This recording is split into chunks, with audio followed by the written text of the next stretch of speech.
Ya, epidemiologi bencana dan perbekalan kesehatan ini karena memang ini bagian ya di dalam proses epidemiologi bencana maupun juga manajemen bencana secara keseluruhan. Nah, di dalam hal ini tentu sebenarnya ini sudah dikenalkan di awal karena kita bicara baik anatomi bencananya, kita juga harus paham itu, dan juga Bu Vivi sudah menjelaskan mengenai bagaimana manajemen bencana itu dan termasuk rapid need assessment dan juga bagian-bagian yang masuk di dalam core di dalam epidemiologi bencana. Nah, saya ingin meng-highlight sedikit karena ini bahannya sangat banyak yang saya kira sudah Anda terima semua, dan ada nanti yang belum mungkin yang disampaikan oleh Bu Vivi dan tim yang lain. Nah, ini yang kita ingin coba samakan dulu persepsinya biar nanti tidak bingung di akhirnya.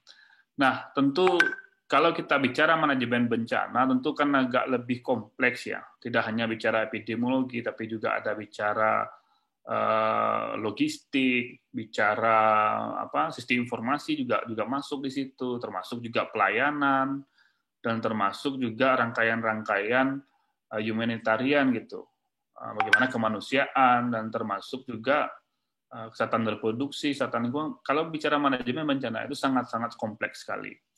Nah, tentu kita ingin batasi. Kalau kita bicara epidemiologi bencana, nah tentu bagaimana prinsip-prinsip epidemiologi ini atau sebagai tools epidemiologi ini yang dibutuhkan di dalam pengelolaan program ke depan, dan tentu juga dalam kedaruratan atau emergensi, dan tujuannya cuma dua. Pertama adalah bagaimana mengurangi morbiditas atau angka kesakitan ini dan menekan angka yang namanya mortalitas atau mortality di dalam hal ini.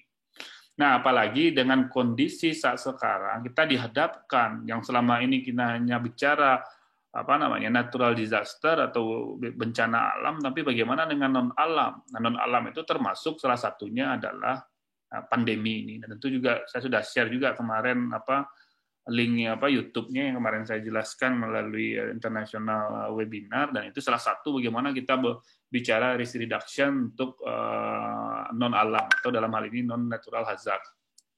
Oke.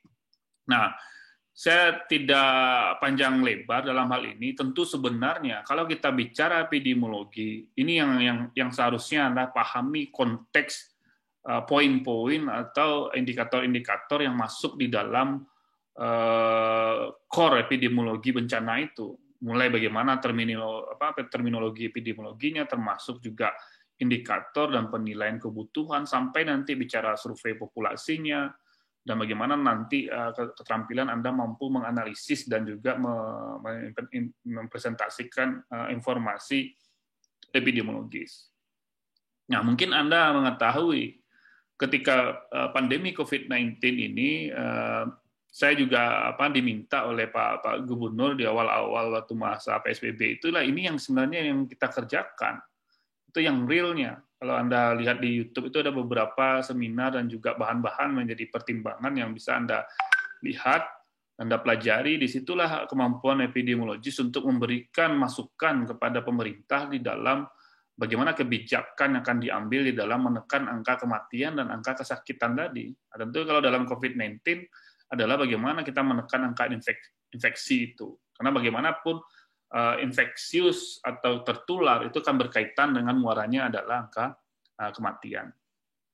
Nah, tentu kompetensi Anda, yang saya kira sebagian sudah disampaikan oleh Bu Vivi, mulai dari bagaimana Anda bisa melihat batas kedaruratan situasinya, indikator kunci, rapid need assessment, menilai di awal, dan sistem surveillance, dan termasuk nanti yang di bawahnya adalah bagaimana Anda bisa menyajikan data-data epidemiologi. Jadi memang inilah sebenarnya kalau dalam epidemiologi bencana sebagai aplikasi atau implementasi di dalam core yang kita pelajari selama ini. Disinilah nanti Anda akan diuji kompetensi dasar yang sudah Anda peroleh di awal ketika Anda memperoleh atau mengambil peminatan epidemiologi ini. Oke.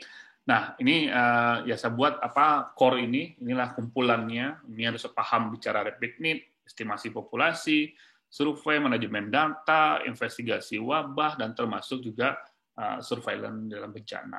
Nah, sebenarnya kan kalau kita lihat, ini kan kaitan dengan mata kuliah yang lain kan juga sudah Anda peroleh sebelumnya. Nah, sekarang adalah bagaimana kita mengaitkan di dalam kondisi bencana, kan seperti itu. Ya, contoh, tentu kalau lebih spesifik surveillance Kesmas, ya kita bicara bagaimana surveillance bencana. Nah, tentu kalau kita bicara investigasi, bagaimana bicara investigasi yang non-alam misalnya, kalau contoh COVID-19 ini. Dan bagi juga nanti investigasi dengan kondisi wabah yang istilahnya natural disaster gitu atau bencana alam. Nah, ini menjadi pertimbangan kita ke depan. Nah, yang lebih menarik adalah ini yang banyak mungkin mahasiswa yang belum paham. Mungkin Bu Vivi sudah menyampaikan, tapi ini saya ingin menjelaskan ke Anda. Jadi kalau kita bicara bencana, kita pertama harus tahu konsepnya, apa itu bencana, terus bagaimana anatominya. Karena di sinilah nanti kita ingin masuknya di mana gitu. Nah, nanti kita lihat. Dan ketiga adalah bicara karakteristik bencananya. Nah, kita lihat ini udah ada jelas bahwa Indonesia yang beragam etnis dan juga suku, budaya dan segala macam ini. Tapi juga kita bisa melihat salah satu menjadi ancaman kalau kita bicara natural hazard itu adalah ini sebenarnya.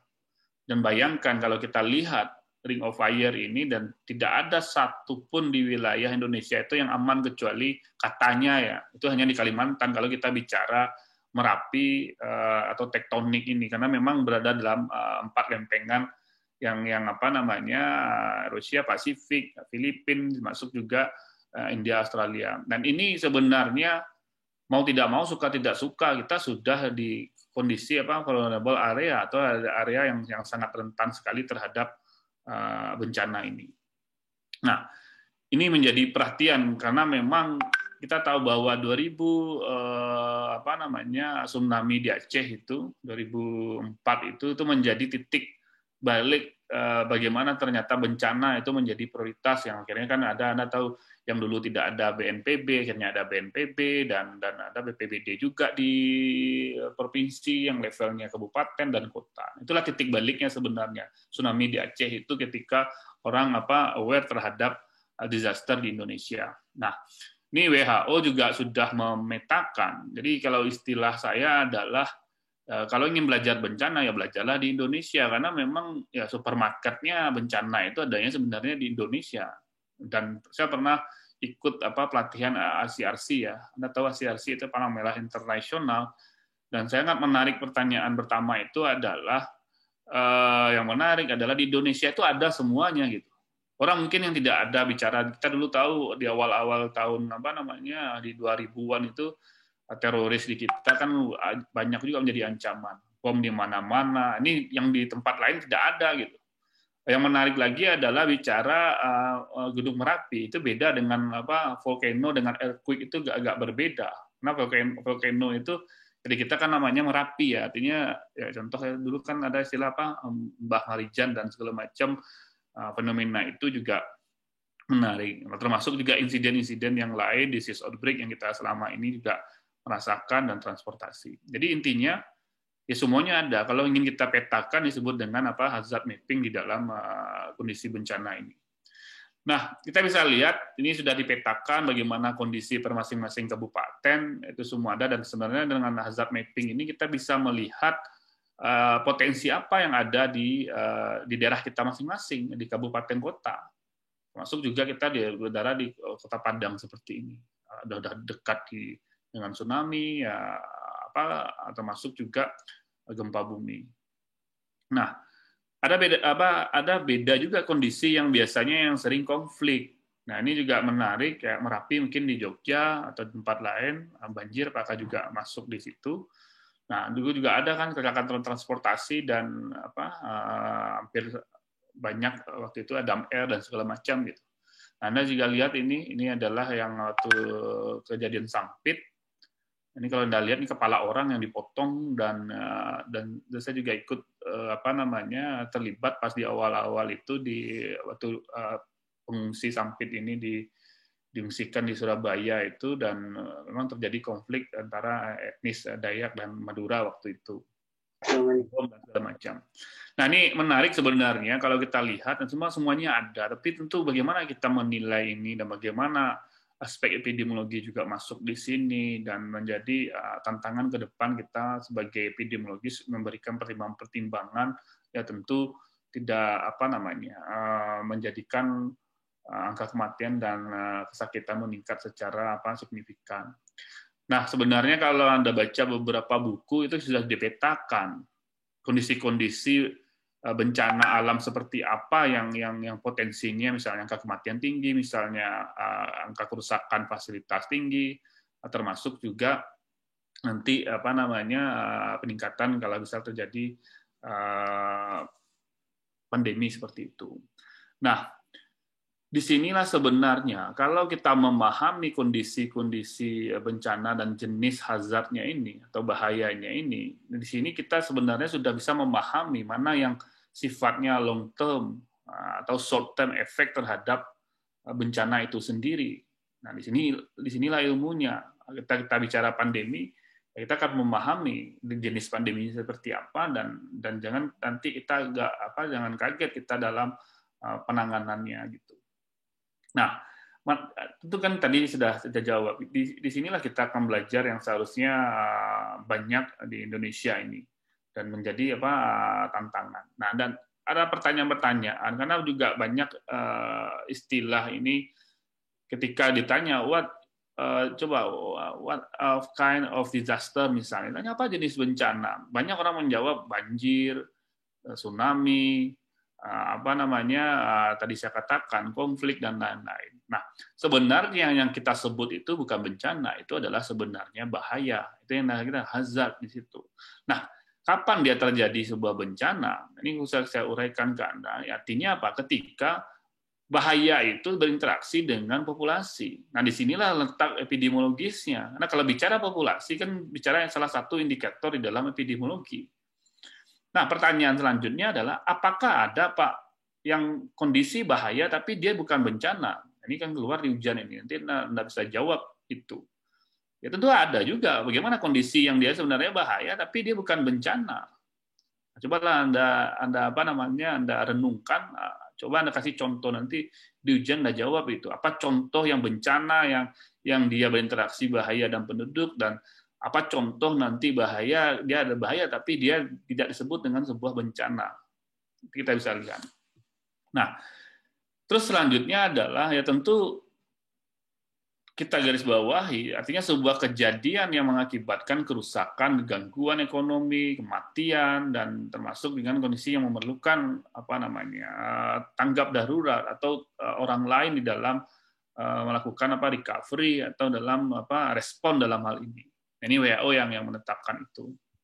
Nah, dan sedangkan Depkes sudah membagi antara faktor alam dan non alam maupun juga faktor manusianya, dan juga ini mengakibatkan timbulnya korban jiwa manusia dan kerusakan lingkungan, dan termasuk juga harta benda dan dampak sosial. Nah, ada poin-poin penting yang perlu Anda pahami. Artinya apa? Tentu kalau bicara bencana mengganggu fungsi secara normal di komunitas itu. Nah, makanya kalau misalnya kondisi di pernah kan salah satunya itu adalah public facilities. Artinya public facilities itu salah satunya adalah power gitu, artinya namanya electricity.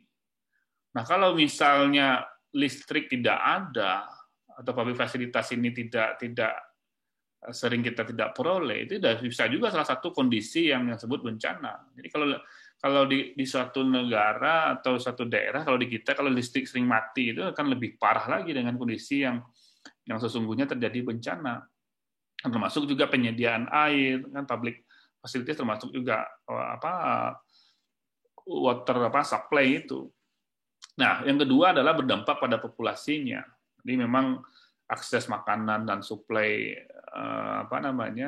makanan juga sulit ditemukan. Nah, ini kan suatu kondisi-kondisi yang terjadi sebuah bencana dalam hal ini. Nah, Anda bisa mengukur kalau ada di suatu daerah secara tidak langsung dia tidak ada bencana alam dan ini, tapi kondisinya sudah mengganggu fungsi tadi saya katakan public fasilitas, terus populasi juga untuk akses baik makanan dan lain-lain, itu sebenarnya sudah kondisi-kondisi ya apakah nanti pra-disaster atau memang untuk bicara alertnya atau bicara kerentanan yang seharusnya siap-siap kita hadapi kondisi yang akan lebih sulit nanti ke depan. Nah, ini buku rujukan untuk epidemiologi bencana yang menjadi andalan ya kalau zaman dulu, dan saya kira juga ini juga menjadi rujukan utama juga bagaimana penggunaan epidemiologi dalam kondisi bencana dengan metode yang epidemiologi yang dapat diukur dan menjelaskan dan menggambarkan dan bagaimana kondisi buruk terhadap manusia dari bencana ini. Oke, nah ini pertama adalah bicara fasenya. Ini yang tadi saya sampaikan. Di sini nanti letak peran kita di mana misalnya fase sebelum untuk pencegahan yang disebut dengan pendidikan bencana inilah. Kalau istilahnya sebelum bencana atau pra-disaster juga bisa disebut juga seperti itu. Jadi ada fase dampak. Jadi ini ketika disaster itu terjadi atau event itu terjadi. Dan nanti baru kita bicara nanti fase setelah dampak. Disinilah nanti bicara rehabilitasi jangka panjang atau jangka pendek. Nah, sedangkan untuk fase dampak itu bagaimana merecovery cepat emergency response yang dibutuhkan. Nah, ini dibagi-bagi seperti ini. Ada non-disaster fase itu disebut dengan inter-disaster. Dan Anda coba lihat di YouTube saya yang kemarin yang bicara pandemi juga seperti itu. Ketika mana terjadi pandemi, atau juga ada inter pandemi atau fase kondisi yang sebelum ada pre-disaster. Inilah sebenarnya warning atau alert tadi saya katakan, dan baru nanti bicara dampaknya dan proses nanti emergency response dan rekonstruksi di dalam melakukan rehabilitasi. Nah tentu ini saya katakan yang perlu Anda jawab nanti di dalam ujian adalah apa sebenarnya peran epidemiologi di dalam bencana. Nah, itu kan ini kita sebagai evaluasi, dan tentu ini menjadi pertimbangan sisi-sisi mana ketika pre-disaster apa Anda lakukan. Kita balik di sini ya. Ini sebagai overview saya Anda nanti ke depan. Bentar. Nah, di sini. Nah, apa yang dilakukan ketika di epidemiolog perannya di inter-disaster, apa di pre-disaster, apa perannya di kondisi impact, bagaimana perannya di emergency fase gitu, dan bagaimana nanti fase rekonstruksi. Nah, ini yang harus Anda urai di dalam metode-metode epidemiologi yang dilakukan. Nah, tentu kan ada emergency plan dan segala macam. Saya kira mungkin Bu Vivi sudah menjelaskan dan saya sebagai pengantar saja di sini. Nah, tentu satu lagi adalah yang saya sampaikan. Nah, yang menjadi kekuatan kita adalah bagaimana nanti kita sebagai epidemiologis berperan di dalam masing-masing pada fase itu yang tadi saya katakan. Nah, ada indikator-indikator kunci yang menjadi pertimbangan di dalam memberikan apakah dalam kebijakan atau di dalam memberikan magnitude atau severitas dari kondisi tersebut, dan tentu juga termasuk juga menghitung kuantitas matematisnya. Nah, kalau kita lihat tentu salah satu kita anggaplah sebagai contoh COVID-19 ini. Nah, kalau kita lihat sekarang apa yang menjadi parameter ketika apakah sekarang sudah terkendali apa belum kan gitu. Tentu kita harus memahami bagaimana COVID-19, bagaimana penularannya, terus apa indikator-indikator yang kita katakan dia masih under control atau out of control seperti itu. Nah, disinilah nanti Anda bisa menilai dan mengakses dan nanti juga menjadi pertimbangan di dalam kondisi-kondisi bagi pemerintah memberikan kebijakan atau keputusan di situ. Nah, ini sederhana, ini kan agak hampir sama ketika bicara bencana sifatnya alam dan non alam itu. Nah, dimulai dari bagaimana melihat priority itu dan menentukan keberadaan suatu penyakit dan termasuk juga apa faktor penyebabnya. Kalau kita bicara epidemiologi kan bicara orang, waktu dan tempatnya kapan itu terjadi dan di mana dan kapan. Itu menjadi pertanyaan kunci seorang epidemiolog. Dan tentu juga kita melihat adalah bagaimana faktor-faktor risiko, mana yang kelompok yang rentan. Dan kita juga bisa melihat tren dan juga kecenderungan-kecenderungan yang ada, dan kita juga bisa mengevaluasi bagaimana pengaruh dan dampak program kesehatan yang sudah ada. Ini kan sudah ada juga kakak kelas Anda yang mengambil evaluasi, contoh di sisi lain pandemi COVID ini, ternyata kan kita juga mengevaluasi program stunting yang sudah berjalan pada saat sekarang. Nah, bagaimana dampaknya terhadap COVID ini? Itu salah satu kita bisa melihat. Nah, saya kira Bu Vivi sudah menjelaskan rapid need assessment dan studi demografi dan survei populasi. Ini kan juga sifatnya ad hoc sebagai data tambahan ya. Ini kita juga lakukan. Nah, contoh kayak sekarang kita dapat laporan data-data COVID misalnya jumlah berapa kasus dan kematian dan kesembuhan. Tapi di sisi lain kita tidak punya data bagaimana orang dengan kepatuhan menggunakan protokol kesehatan, menggunakan masker, cuci tangan. Nah, ini kan bisa data-data ad hoc, padahal itu menjadi sebuah determinan terjadinya pengendalian dalam COVID-19. Nah, ini bisa kita gunakan survei populasi di situ. Nah, termasuk juga program-program yang sudah ada dan pemantauan dan evaluasi ini. Nah, tentu juga termasuk dalam hal ini adalah bagaimana nanti dampak kesehatan masyarakatnya yang perlu kita pertimbangkan, kondisi dalam kondisi bencana, apalagi Anda lihat psikologis ya atau psikososial masyarakat itu sangat-sangat berdampak sekali. Lain ekonomi juga lingkungan, sama saja bicara yang natural disaster maupun juga non natural disaster. Contoh kayak pandemi saat sekarang. Ini tadi saya sampaikan bicara mobilitas dan mortalitas itu kuncinya. Jadi waktu saya ikut ada menarik juga pertanyaan. Kalau saya tanya ke Anda, jadi waktu itu saya ikut saya terpilih ya jadi yang saintis untuk disaster ini di UNU United Nations University. Jadi waktu itu kita ikut workshop, ada beberapa negara yang ikut, saya yang dari Indonesia, saya sendiri. Jadi ada pertanyaan tutornya adalah gini, ketika terjadi bencana, apa yang Anda lakukan? Itu pertanyaan mendasar. Sama juga nanti Anda seorang SKM, anggaplah Anda pedoman, apa yang Anda lakukan terjadi bencana? Ya macam-macam waktu itu jawabnya. Ketika itu, oh ya nanti saya langsung melakukan survei. Apa yang Anda lakukan? Ada yang nanyakan, oh ya nanti saya akan bantu ini. Apa yang akan Anda lakukan seperti itu? Jadi memang kalau ada pertanyaan seperti itu, jawabannya cuma satu. Kalau kita bicara pas kondisi impact itu, jadi memang terjadi event itu. Jadi memang bagaimana kita bisa menyelamatkan orang yang mungkin kita selamatkan. Itu jawabannya. Jadi wajar saja yang ketika terjadi disaster terjadi event itu. Jadi garda terdepan itu memang para medis, apakah tentara juga, bagaimana orang yang contoh misalnya terjepit ini yang artinya yang kondisi-kondisi nirbis yang masih bisa kita selamatkan. Jadi emergency response itu memang pas terjadi event itu yang perlu. Bagaimana kita bisa menyelamatkan orang yang mungkin kita bisa selamatkan gitu. Kenapa? Untuk mengurangi angka, karena keterlambatan di dalam menyelamatkan itu akan meningkatkan angka kematian yang seharusnya bisa kita selamatkan kalau respon kita cepat gitu. Nah, ini juga menarik waktu itu. Jadi tidak ada dari workshop itu tidak ada yang benar jawabannya. Semuanya oh ya kita lakukan survei, kita ini bukan itu, tapi bagaimana kita itu prinsip utamanya bagaimana kita bisa menyelamatkan orang yang mungkin kita bisa selamatkan. Artinya kondisi-kondisi yang kritis tadi. Jadi memang wajar saja para medis di awal itu menjadi garda terdepan, termasuk juga tentara dan juga militer yang bisa mempunyai kekuatan yang lebih besar pada kondisi itu.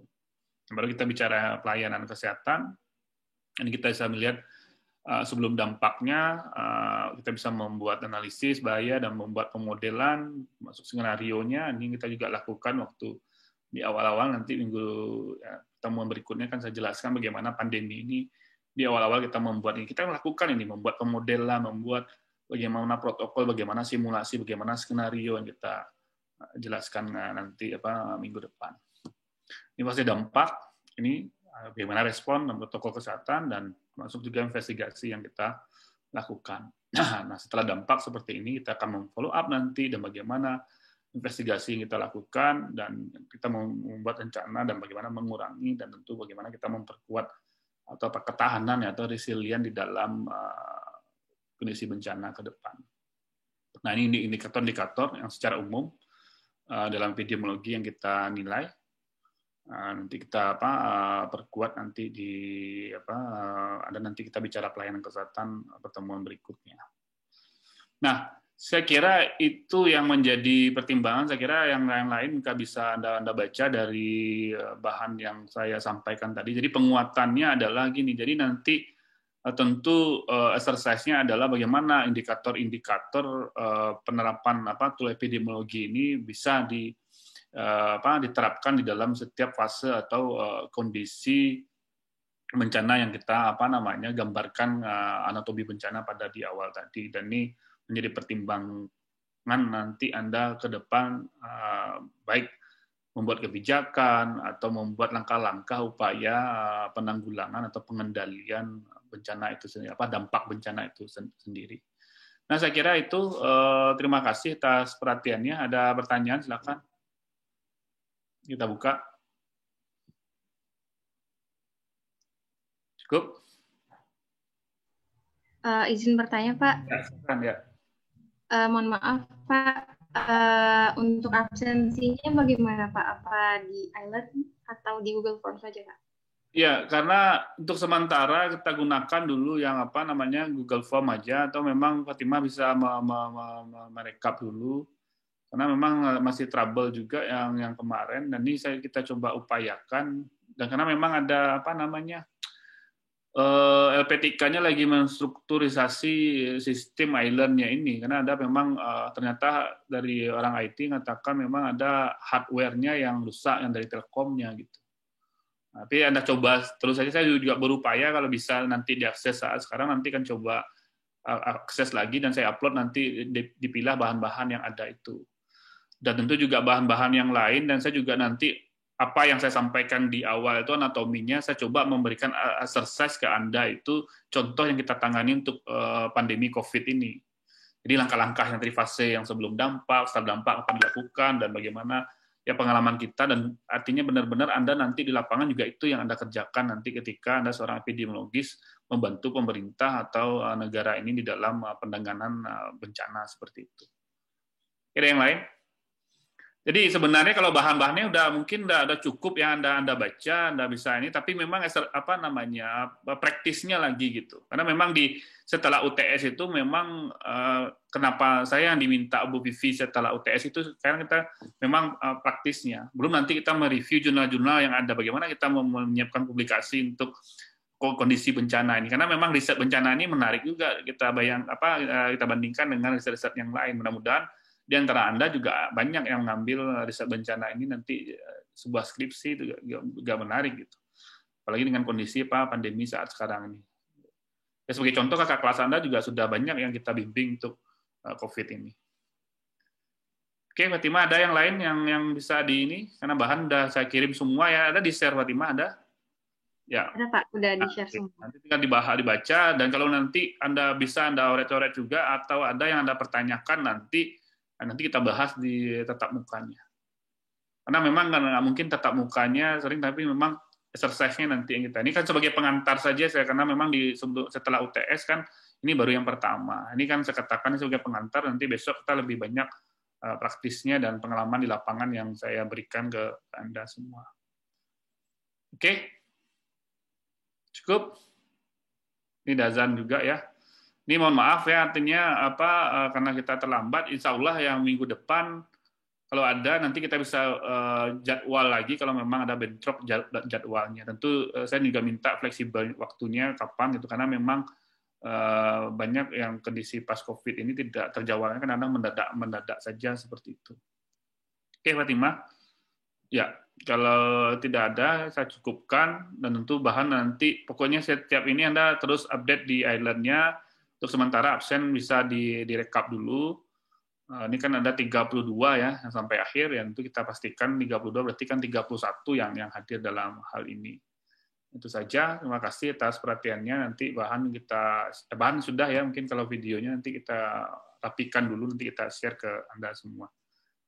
Itu saja. Wabillahi taufik wa hidayah. Assalamualaikum warahmatullahi wabarakatuh. Terima kasih atas perhatiannya. Waalaikumsalam warahmatullahi wabarakatuh. Terima kasih, Pak. Ya, sama-sama.